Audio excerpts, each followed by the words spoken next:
بسم الله الرحمن الرحيم.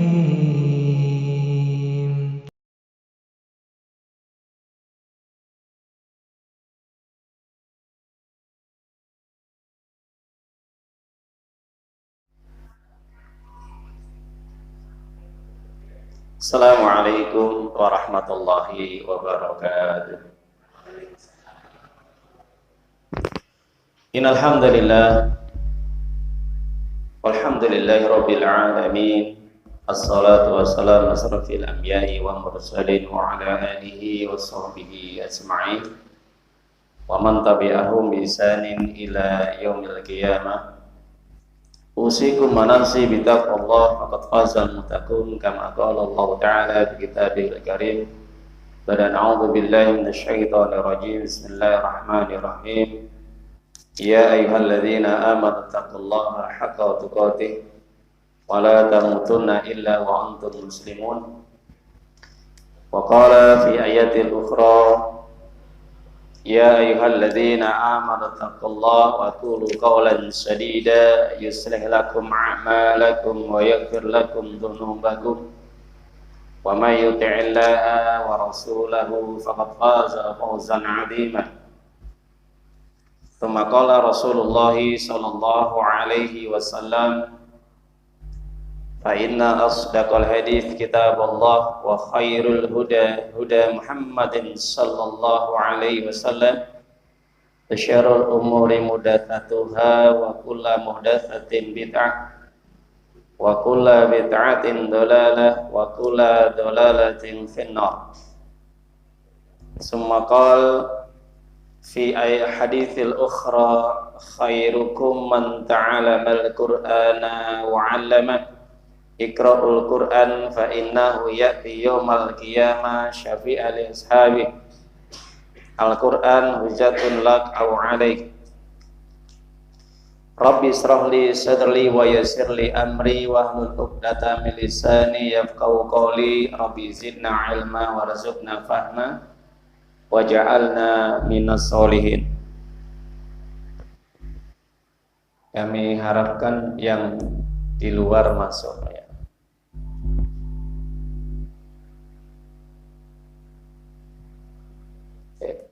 Yang di luar masuk. Para jamaah Bapak Ibu yang dimuliakan oleh Allah Subhanahu wa taala, pada kesempatan yang berbahagia ini alhamdulillah tidak lupa kita bersyukur kepada Allah taala atas segala limpahan rahmat, taufik, hidayah dan maunahnya sehingga kita bisa berkumpul kembali, bermuajahah, bertatap muka dalam rangka untuk kita bersama-sama belajar agama yang ini merupakan kewajiban kita bersama sesuai dengan apa yang disampaikan oleh Nabi kita yang mulia sallallahu alaihi wasallam, talabul ilmi faridatun ala kulli muslim. Jadi menuntut ilmu, belajar itu hukumnya wajib sebagaimana kewajiban-kewajiban ibadah salat, kewajiban-kewajiban ibadah puasa, zakat dan yang lainnya. Jadi para jamaah Bapak Ibu yang dimuliakan oleh Allah Subhanahu wa taala, alhamdulillah kita bersyukur sekali lagi kepada Allah taala kita masih diberi nikmat oleh Allah yaitu nikmat iman dan Islam. Dengan nikmat ini kita tetap semangat untuk melaksanakan ibadah salat juga dan juga kita tetap mentaati Allah dan tetap istiqomah. Mudah-mudahan apa yang kita lakukan ini sampai Allah mewafatkan kita, kita tetap dalam kondisi mentaati Allah Subhanahu wa taala sehingga kita diwafatkan dalam kondisi husnul khatimah. Amin ya rabbal alamin. Yang kedua, mudah-mudahan salat serta salam tetap terlimpahkan kepada baginda kita yang mulia Nabi Allah Muhammad Rasulullah sallallahu alaihi wasallam, yang dimana dengan segala perjuangan beliau, baik pemikiran, tenaga, harta, bahkan sampai nyawa pun beliau korbankan untuk agama Allah, untuk mendakwahkan agama Islam ini, sehingga Islam ini bisa kita rasakan dan bisa kita nikmati. Oleh sebab itu kita mengharap kepada Allah semoga kita bisa berpegang teguh terhadap syariat yang dibawanya beserta sunnah-sunnahnya bisa kita terapkan dalam kehidupan kita sehari-hari, kita hidupkan, kita amalkan, dan ini insya Allah mudah-mudahan bisa menghantarkan kita untuk mendapatkan syafaatnya nanti pada hari kiamat kelak. Amin ya rabbal alamin. Para jamaah Bapak Ibu rahimani rahimakumullah ta'ala, sebelum kita melanjutkan apa yang menjadi pembahasan kita pada pekan kemarin, masih terkait dengan yaitu 3 perkara yang dialami oleh setiap manusia ketika sebelum meninggal dunia. Apa itu saja? Yaitu yang pertama, perkara ketika di saat manusia itu akan didampingi sebelum meninggal dunia, adanya di situ adalah pendamping atau korin, yaitu syaitan yang akan membujuk rayu, menyelewengkan dan mengajak supaya keluar dari agama Allah atau berpaling dari agama Allah. Kemudian yang kedua, ketika setiap orang mengalami ketika menghadapi kematiannya atau sebelum meninggal dunia, maka dia akan sempat melihat malaikat, ya. Jadi setiap kita nanti di saat kita nanti meninggal dunia, dan mereka-mereka yang sudah meninggal dunia, mereka akan mengalami yang sama sebagaimana kita, ya, dan kita pun mengalami sebagaimana yang dialami oleh mereka, yaitu kita akan melihat malaikat. Apakah itu malaikat yang baik atau buruk? Nah, itu akan menjadi pembahasan kita. Yang ketiga, setiap manusia ya pasti akan mengalami yang dinamakan sakaratul maut. Apakah sakaratul maut itu yang kita rasakan, ya, apa itu memberikan dampak yang luar biasa beratnya, perihnya, sakitnya, atau sebaliknya mungkin Allah mempermudah di saat ketika kita mengalami sakaratul maut. Nah, itu tergantung dengan setiap amal kita dan keimanan kita masing-masing. Para jamaah Bapak Ibu yang dimuliakan oleh Allah Subhanahu wa taala, sebelum kita masuk materi, ya, tadi saya membacakan di dalam surah Al-Mursalat, ya, surat yang ke-77, yang dimana surat Al-Mursalat ini maknanya atau artinya adalah malaikat-malaikat yang diutus oleh Allah Ta'ala, ya. Jadi ada malaikat yang tugasnya untuk menyampaikan wahyu, malaikat yang ada tugasnya untuk yaitu mencabut nyawa, ada malaikat yang tugasnya adalah untuk membawa roh manusia yang menghadap Allah ke langit, ada juga tugas malaikat yang di mana nanti menanyai di alam kubur, di alam barzakh, ya, itu malaikat munkar dan nangkir. Ada juga malaikat penjaga neraka dan surga, Ridwan, dan malaikat Zabaniyah, ya. Dan juga ada malaikat rahmat yang setiap saat, setiap waktu tugasnya adalah mendoakan bagi setiap orang yang berbuat kebaikan. Jadi kalau kita hari ini berbuat kebaikan, ya, di antaranya contohnya kita ini belajar ilmu agama Islam, kita mengaji, maka insya Allah ini hadir malaikat rahmat, ya. Yakin nggak? Harus yakin. Kenapa? Karena Nabi sendiri sudah menjelaskan dalam hadis-hadisnya banyak sekali. Jadi Nabi mengatakan dalam hadis, ya, sahih Imam Tirmizi, ma ijtama'a qaumun fi baitin min buyutillahi ta'ala yasluna kitaballah yatadarasuna bainahum ila nazalat alaihimus sakinah wa ghasyiyatuhumur rahmah wa fathumul malaikah wa dzakaramullahu fi man 'indah. Jadi bagi orang yang mereka gemar, senang mendatangi majelis-majelis ilmu, mengaji, belajar agama, menuntut ilmu, mendengarkan ceramah-ceramah yang disampaikan oleh para ustadz-ustadz, para mubalik atau yang lainnya, yang bertujuan mencari ilmu adalah supaya dia semakin mendapatkan pengalaman, pemahaman, pengetahuan tentang bagaimana ibadah yang benar, dan semakin dekat kepada Allah, semakin tambah ketaatannya, imannya. Maka orang yang belajar agama, menuntut ilmu, mempelajari Al-Quran dan hadis-hadis Nabi yang mulia Sallallahu Alaihi Wasallam, Maka orang yang seperti ini mendapatkan 4 perkara, yaitu yang pertama, orang yang seperti ini akan dicurahkan rahmat kasih sayang Allah, dipuji oleh Allah, dimuliakan oleh Allah, ya. Yang kedua, orang seperti ini akan diturunkan ketenangan hidupnya.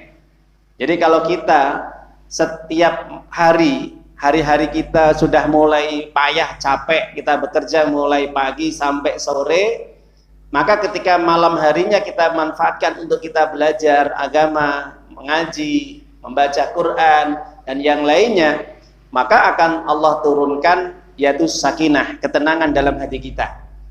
Sehingga segala persoalan, problematika kehidupan kita, masalah-masalah kita, insya Allah akan dimudahkan oleh Allah. Bahkan urusan-urusan yang sulit menjadi mudah. Maka sakinah itu adalah ketenangan jiwa, ketenangan hati. Jadi orang yang hatinya mudah galau, resah, ya, maka itu bisa diobati dengan apa? Di antaranya adalah yaitu menuntut ilmu, mencari ilmu, belajar agama. Datangi majelis-majelis ilmu, tidak hanya sekedar apa? Melihat di YouTube, ya, tapi langsung dia mendatangi majelis ilmu, meramaikan rumah-rumah Allah, yaitu masjid atau musola.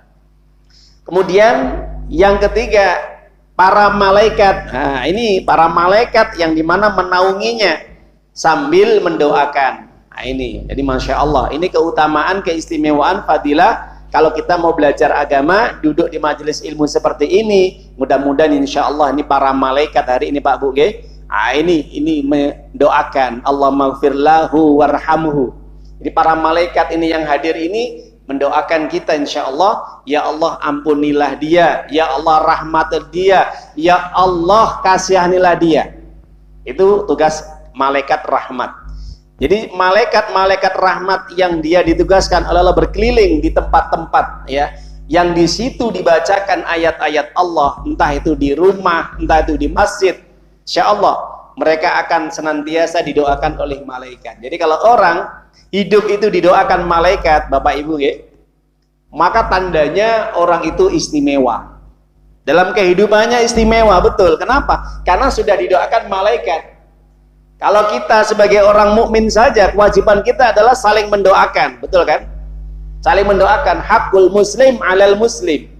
Jadi kewajiban seorang muslim dengan muslim yang lainnya adalah diantaranya apa? Yaitu saling mendoakan, mendoakan saudaranya. Kalau kita didoakan oleh saudara kita, ini masya Allah, ada harapan kita masuk surga. Kenapa? Karena doa orang muslim itu saudara kita mustajab, diijabahi. Bagaimana kalau kita didoakan oleh utusan-utusan Allah yang bernama malaikat? Maka itu lebih diijabahi lagi. Kenapa? Ini tandanya itu orang yang istimewa dari segi keimanan dan juga amal perbuatannya.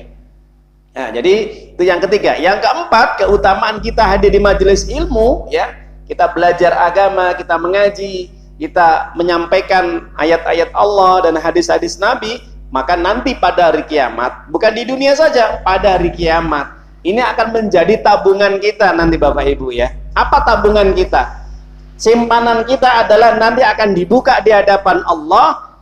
Setiap perbuatan-perbuatan kita yang mulia, yang baik ini, ya antaranya adalah kita belajar agama, belajar ilmu, nanti di hadapan Allah diistimewakan. Kita akan dipanggil oleh Allah di hadapan seluruh manusia, kemudian oleh Allah dikatakan, ini si fulan bin fulan semasa hidupnya melakukan amal-amal kebajikan. Artinya ini kita disanjung sama Allah, dipuji sama Allah di hadapan seluruh makhluknya. Enak nggak? Enak. Makanya rugi bagi mereka yang dikasih kesempatan umur, kesehatan, tidak dimanfaatkan untuk menuntut ilmu, belajar agama, ngaji. Rugi. Betul Bapak Ibu. Makanya mumpung kita masih hidup, manfaatkan waktu kita, umur kita ini, ya, supaya betul-betul barokah, betul-betul apa? Mendatangkan berbagai kebaikan. Itu penting sekali, ya. Itu para jamaah. Maka kalau kita membaca surat Al-Mursalat, ya, surat yang namanya malaikat-malaikat diutus tadi, ya, maka di sini ada ayat Allah Ta'ala kalau kita lihat bahwa nanti pada hari kiamat ini ditunjukkan oleh Allah ada dua model keadaan manusia. Yang satu yaitu manusia yang mereka bertakwa kepada Allah. Dijanjikan oleh Allah mereka yang bertakwa kepada Allah Ta'ala di dalam surat Al-Mursalat surat 77 ayat 41 ya, kita lihat 41, 42 dan juga 44 ya. Jadi 41 sampai 44 ini gambaran bagaimana nanti keadaan orang-orang yang bertakwa. Orang bertakwa ini dikatakan oleh Allah, innal muttaqina fi dhilali wa uyun. 41 nih ya. Sesungguhnya orang-orang bertakwa ini mereka akan apa? Mereka akan ditempatkan di tempat naungan yang penuh dengan berbagai kenikmatan. Mereka bisa menikmati apa yang mereka inginkan. Mereka bersandar, bernaung di pohon-pohon surga yang begitu sejuk dan begitu teduh. Di sekitarnya ada mata air yang mengalir gemerincing.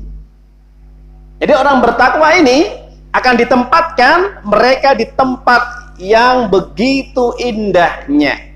Taman-taman surga, ada pohon-pohon yang digunakan untuk berteduh. Di sekitarnya ada mata air yang mengalir, ada berbagai buah-buahan yang setiap saat bisa dipetik dan dinikmati. Makanya Allah melanjutkan wa fawakiya mimma yashtahun, dan mereka bisa menikmati buah-buahan yang disediakan oleh Allah.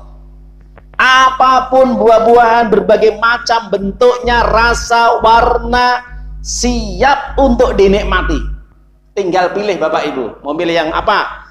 Duren, jeruk, apel, anggur, ya, kurma, semangka, semuanya lengkap. Bahkan mungkin di surga nanti ada buah yang dimana di dunia tidak ada jenisnya.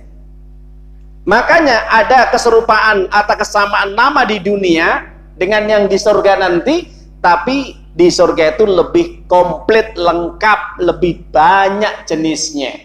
Tinggal pilih, tinggal petik, tinggal makan sakarepe dewe. Ya, sesuai dengan keinginan kita. Apakah nggak kenyang-kenyang Ustadz? Nggak pernah kenyang. Apakah bosan Ustadz? Nggak ada bosan. Apakah nanti kita nggak muntah? Nggak ada muntah. Apakah buang air besar, buang air kecil? Nggak ada buang air kecil dan besar. BAB nggak ada di surga. Kita makan habis, ingin lagi. Makan habis, ingin lagi. Makan habis, ingin lagi. Mencicipi semua yang ada jenis macam buah-buahan di surga. Jadi nggak ada. Kalau kita mungkin kalau makan semangka satu aja, kalau bahasa orang Jawa kelempoken gitu, mungkin kita nggak habis. Kenapa? Ya karena di dunia itu serba terbatas. Kita dibatasi sama Allah. Makan kebanyakan muntah, apa saja? Makan buah kebanyakan muntah, makan nasi kebanyakan muntah, makan daging kebanyakan muntah. Minum aja kalau kebanyakan muntah nggak Bu? Pak? Muntah. Nah itu di dunia serba terbatas. Di akhirat, di surga ini tidak ada batasannya. Kita mau minum apa saja, jenis air minum di surga. Ada jahe, ada kopi, ada teh, ada yang lain. Mungkin namanya sama di dunia. Di akhirat sama, tapi nanti sana lebih banyak lagi. Ya. Jadi para jamaah Bapak Ibu, itu keistimewaan orang yang masuk surga. Ya, Masya Allah. Kemudian Allah perintahkan kulu wasrabu hani'am bima kuntum ta'malun. Makanlah, minumlah. Bayangkan, ini perintah kan? Perintah dari Allah.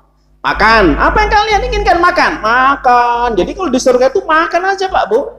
Kerjaan kita ini makan, minum, senang-senang, hubungan suami istri, makan, minum, senang-senang, hubungan suami istri, gitu aja. Nggak ada yang lain. Apa nggak ada sholat Ustaz? Nggak ada. Puasa? Nggak ada. Selesai. Ibadah selesai kalau sudah masuk surga. Makanya kadang kalau orang disuruh ibadah malas-malesan, rugi nanti dia di sana. Ya, betul rugi. Nah, maka di sini Allah mengatakan Inna kadzalika najzil muhsinin. Yang demikian itu kami berikan balasan bagi orang-orang yang semasa hidupnya berbuat kebaikan. Ya. Baik kepada Allah, baik kepada manusia. Jadi hidup itu Bapak Ibu ya, tidak hanya baik saja. Kita sendiri kita baik. Tapi kepada orang lain kita nggak baik. Ya, ada loh. Orang yang hanya dia fokus, hanya mentingkan diri sendiri ya. Dia sholat tertib, dia puasa tertib ya.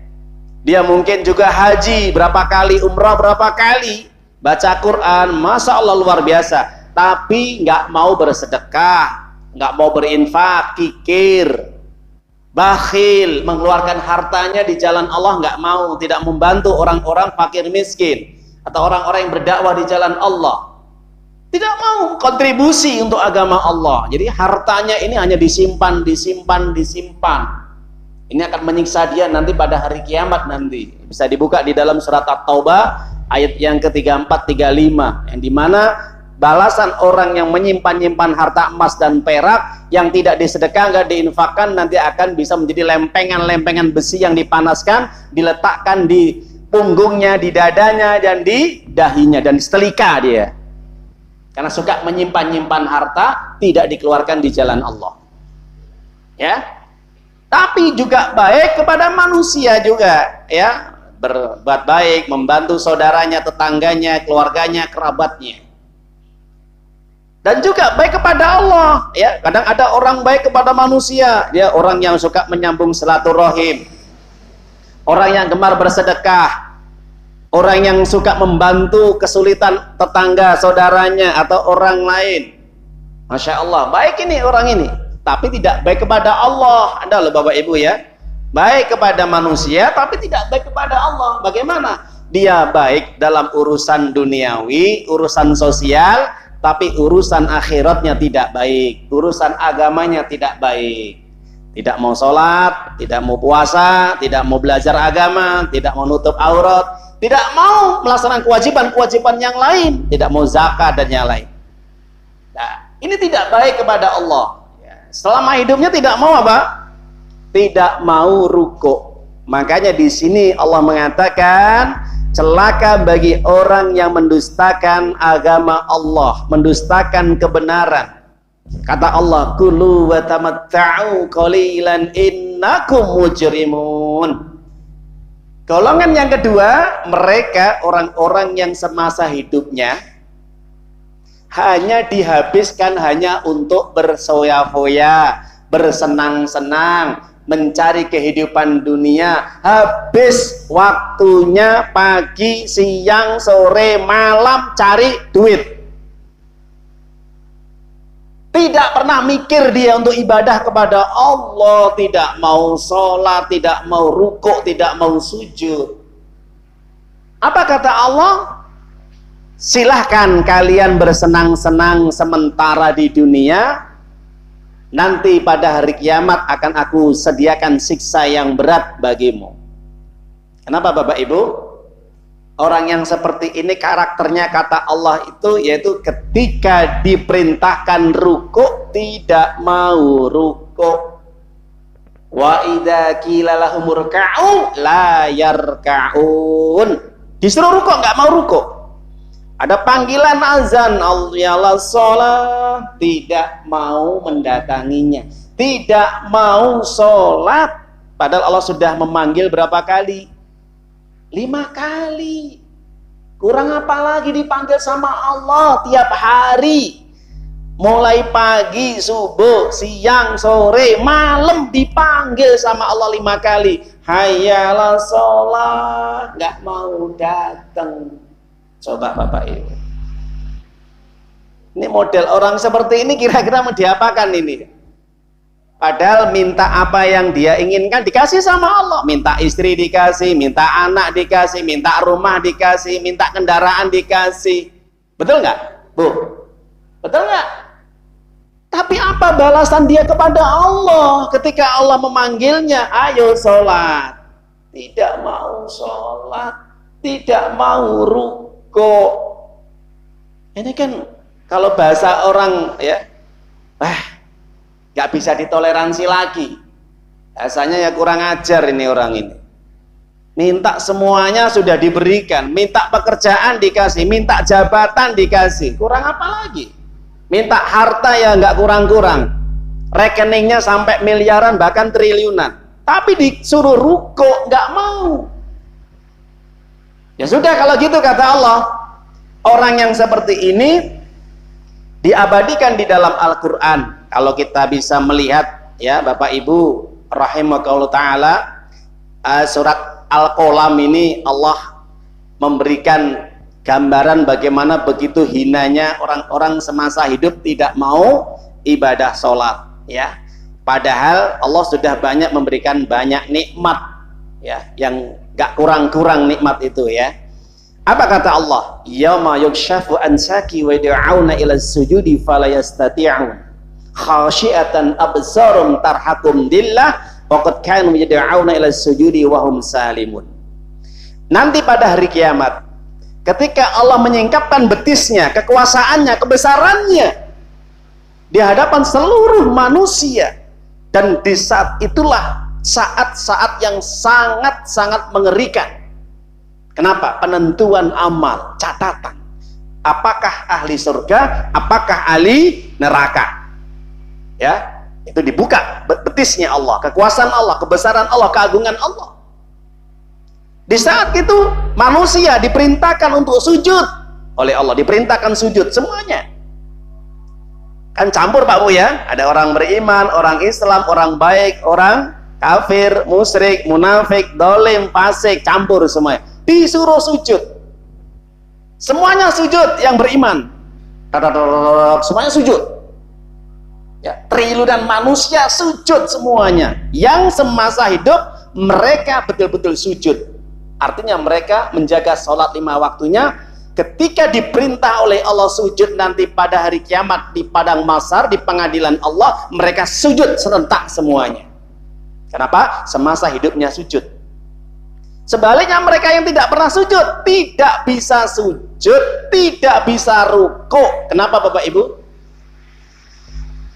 Karena semasa hidupnya tidak pernah punggung badan jasad yang Allah berikan ini digunakan untuk sujud, untuk ruku. Tidak pernah digunakan untuk sujud dan ruku. Ketika mereka sujud, tidak bisa ditekuk punggungnya. Akhirnya apa Pak Bu? Ketika kelihatan nggak bisa ruku sujud, ini malu nggak ini orang? Orang-orang ini malu nggak? Sangat-sangat malu dan hina di hadapan Allah. Makanya di sini Allah mengatakan, sehingga mereka ini pandangan mereka tertunduk ke bawah, diliputi kehinaan, diliputi dengan rasa bersalah, rasa malu. Kenapa? Disebabkan ketika di dunia disuruh sujud tidak mau sujud, padahal mereka dalam kondisi apa? Sehat, lapang, longgar, hidupnya enak, tapi itu tidak pernah digunakan untuk sujud. Na'udzubillah. Fabi ayy hadisim ba'dahu yu'minun. Kurang apa lagi? Kira-kira mereka mau mencari agama selain Islam, mencari agama selain Al-Quran, petunjuk Al-Quran ya. Ya, jadi para jamaah Bapak Ibu, itu gambaran bagaimana ketika nanti pada hari kiamat dua golongan, yang satu golongan mereka akan mendapatkan kenikmatan di surga, yang kedua kesengsaraan, kehinaan. Orang nanti akan dimasukkan ke dalam neraka semasa hidupnya tidak mau rukuk dan sujud, alias tidak mau mengerjakan sholat ya.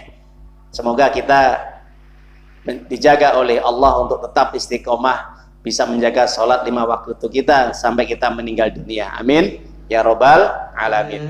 Para jamaah, ayyuhalladzina amanu